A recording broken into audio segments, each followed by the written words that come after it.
So y'all just heard Lex One, Lucianne White, and the homie Recognized, song called Homecoming. They released it a while back. You guys can check it out once again on streaming platforms and even on your YouTubes. You know, if you need accurate spellings and everything, description box, got the whole playlist there. You can look it up yourselves, pick your poison. Yo, Lex One, I know you're familiar with Lex One and the brother Recognized. Absolutely. I spoke with Lex One earlier today. I didn't know he was long time removed from Florida, but I had, reached out to him about the show, and, he's somebody who, we frequently, cross paths, have done some things together. He's assisted me with some help I needed with some marketing stuff, and recognized as someone who I've appreciated over the years. We've done some work together, and I reached out to him, a little over a year ago to do some work with this dope artist that I deal with out of the Netherlands, who we linked up with and did a dope record for her. So those are individuals who I'm very familiar with. I appreciate their art, and it's been a blessing to know them. I heard a track with you and Recognize on it, and there was a third MC on it. I think he's from the Mass area. That track is fire, bro. Thank you, brother. That was on that was before Hazardous Sounds, and I dropped Eyes Watching God. We dropped Eyes on REKS. It was a mixtape, and that was on that mixtape. Myself, Recognized, and like I said, Superstar Snuck. Super is a dope MC from the group SB the Squad that I'm a part of. Yeah, man, very, very fire track. Seeing you and Rex in the same song, I was like, it had to be a matter of time before Rex and Rex was on the same song.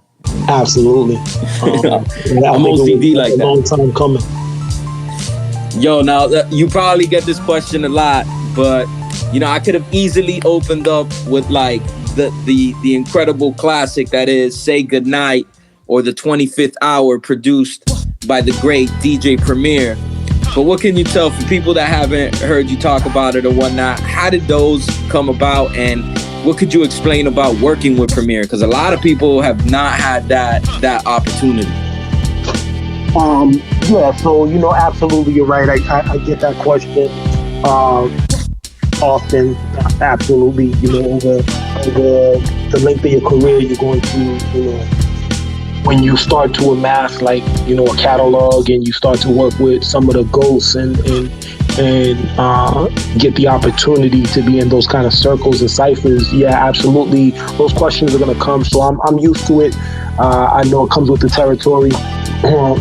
Working obviously with anyone of DJ Premier's caliber is like bucket list. It's bucket list level, and that was literally what it was for me as a youngster coming up, listening to Gangstar Records, listening to the sounds emanating out of New York. It was like a checklist item to be able to get production from cast like DJ Premier and Pete Rock and a Large Professor, and the long list of artists who I've been fortunate enough to have in my catalog. Yeah, when you dropped Say Goodnight, I remember you were already like stationed out here. You were already out here, living out here. And I remember being at this club, Transit Lounge, and I was friends with the bouncer, and he was just like, and we would always talk underground hip hop and all that, and he was just like, yo, you ever heard of this cat named Rex? I'm just like, yeah, man, yo, he stays out here right now. He was blown away. He was just like, because he was in love with the track Say Goodnight. What's crazy is I actually recorded Say Goodnight in Florida first, and I had to re-record it. I did record it though with my homie Anthem, former producer Anthem, who I was doing a lot of work with. We used to go back and forth to his studio, and he recorded that for me first. But I ended up having to re-record it because of some of the names I mentioned in the record. I ended up mentioning individuals who it didn't sit too well with Primo to have certain names listed.